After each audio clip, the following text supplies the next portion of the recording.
Ce qu'en disait Verte, la voix d'une fille.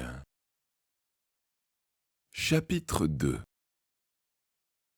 Il y a quelques semaines, Ursule et Anastabotte ont comploté toutes les deux dans mon dos. À force d'entendre ma mère se plaindre de moi, Anastabotte lui a proposé de me garder tous les mercredis. Au départ, j'étais contente. Mais je me suis vite rendu compte que l'objectif de ces journées était de m'amener à devenir sorcière comme elle. Anastabotte faisait semblant d'être de mon côté, mais on ne change pas son naturel. Tout en jouant les gentilles, elle ne pensait qu'à me réconcilier avec ma mère. Mais peu importe leur manigance familiale, je suis de taille à me défendre, et le premier mercredi a été assez drôle. Même quand elle me fait la leçon, Anastabotte s'arrange toujours pour m'épater.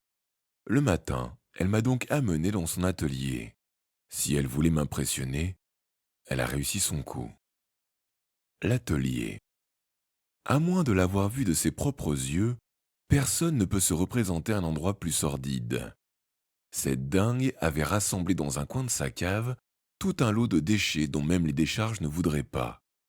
Sa collection d'horreurs allait des cadavres de bestioles desséchées au sirop puant dont ma mère fait un si grand usage. On se serait cru à la foire, stand du train fantôme. En me présentant son domaine, Anastabotte arborait un petit air bravache et fiero. Une vraie gamine. Mais je n'ai rien dit. Assise sur un tabouret collant, je l'ai laissée tournoyer dans son décor de grand guignol, en attendant qu'elle se lasse et qu'elle nous remonte au jardin. C'est là qu'elle m'a surprise. Voyant que je n'étais pas convaincu par l'atelier, elle m'a fait une démonstration de ses talents. Elle a cherché dans ses bouquins un tour de passe-passe qui ne soit ni nuisible ni dangereux. Et elle s'est arrêtée sur l'ombre bleue. J'ai beau me méfier comme de la peste de la sorcellerie, je donnerais cher pour feuilleter les bouquins d'Anastabotte. D'abord, ils sont beaux, écrits à la plume sur d'épaisses pages beiges, illustrés de dessins, parfois noirs, parfois coloriés.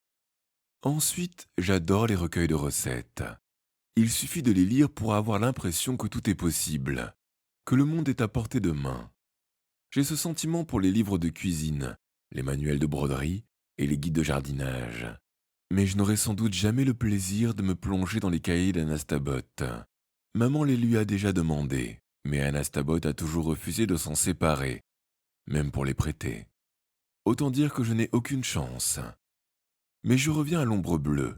Mamie s'est mis en tête de fabriquer dans un de ses vieux alambics une sorte de fantôme bleu capable de se diriger sur une personne et de le faire disparaître quelques secondes. Bref, un truc long, compliqué et complètement inutile. Dehors il faisait soleil, et j'étais un peu énervé de rester dans la cave à regarder ma grand-mère patouiller des mixtures nauséabondes, sans même mettre des gants. Mais je reconnais que le résultat valait le coup. Quand l'ombre bleue a eu fini de cuire et qu'elle est sortie de la marmite, quand elle s'est mise à gambader dans la pénombre de la cave avant de filer en traversant les murs, je suis resté bouche bée de stupéfaction, les fesses collées sur mon tabouret. Le spectacle était extraordinairement joli, tellement beau que j'aurais aimé que la forme bleutée m'enveloppe, moi, et me fasse disparaître quelques instants dans ses drapés. Mais à ce moment, Mamie s'est énervée. Cette étourdie s'était tellement appliquée à réussir son tour qu'elle en avait oublié de choisir à qui elle allait l'envoyer. Elle m'a sommé de désigner une victime. Prise de court, j'ai réfléchi à toute vitesse, et j'ai balancé le nom de Sophie avec une joie vengeresse. Voilà comment Sophie s'est fait ensorceler un mercredi matin en plein match de foot. Heureusement qu'il était sur le banc de touche. J'ai pensé à Sophie parce que nous l'avions rencontrée dans la rue le matin même, flanquée de Vincent. J'étais assez embarrassé de les croiser en dehors de l'école, surtout main dans la main avec Anastabotte, dans son flamboyant costume de velours rouge. Mon embarras s'est changé en gêne épaisse quand Mamie s'est mis en tête de leur faire la conversation. Sophie, qui n'a peur de rien, lui a raconté sa vie, là, sur le trottoir. Ils semblaient si contents tous les deux que je me suis demandé un moment si je n'allais pas les planter là pour les laisser à leur intéressante discussion. Je n'en ai évidemment rien fait. Je suis mal embouché, mais je n'aime pas le scandale. Je suis resté immobile et muette, me contentant de rentrer le cou dans ma veste. j'aurais mieux fait d'intervenir pour accélérer les adieux, parce que, après quelques propos anodins, mamie n'a rien trouvé de mieux que d'inviter Sophie à goûter. J'ai cru que j'allais m'évanouir de honte. Sophie a accepté, bien entendu. Il me dévisageait avec des yeux pétillants, enchanté de la situation, tandis que cette nouille de Vincent me regardait par en dessous. Autant dire que j'étais assez contente de pouvoir l'ensorceler par l'ombre bleue interposée. Ça lui apprendrait à se faire inviter par ma grand-mère et à se moquer de moi en pleine rue. Après l'opération ombre bleue, mamie m'a enfin laissé quitter la cave. Nous sommes revenus au jour et le reste de la journée s'est déroulé normalement. J'ai joué dans les étages, j'ai fouillé dans les armoires de mamie où j'ai découvert de vieilles choses oubliées par le temps. Mamie m'a donné de très jolies corbeilles d'osier qui dataient de son mariage. À l'heure du goûter, comme prévu, Sophie a pointé son museau. Nous étions toutes les deux mortes de trac quand il nous a raconté son enlèvement. Pour ne pas rire bêtement, je me pinçais les pommes des mains et mamie serrait ses lèvres fines en contemplant sa pâte à crêpes d'un œil chouette. Nous avons englouti une montagne de crêpes au sucre. Puis mamie s'est remise à lire, et Sophie et moi avons passé le reste de l'après-midi dans le grenier. Je lui ai montré les trésors enfermés dans les armoires, les vieux vêtements, les photos encadrées, et les petits objets rangés par dizaines dans des boîtes à chaussures, les poupées en coquillage, les œufs peints, les petites cuillères aux manches décorées. « Oh la chance !» répétait sans cesse Sophie. « La chance que tu as d'avoir une grand-mère et de pouvoir t'amuser avec toutes ces choses de l'ancien temps. Regarde ce vieux truc à musique. Je suis sûr que si je remonte la manivelle, nous pourrons écouter un disque.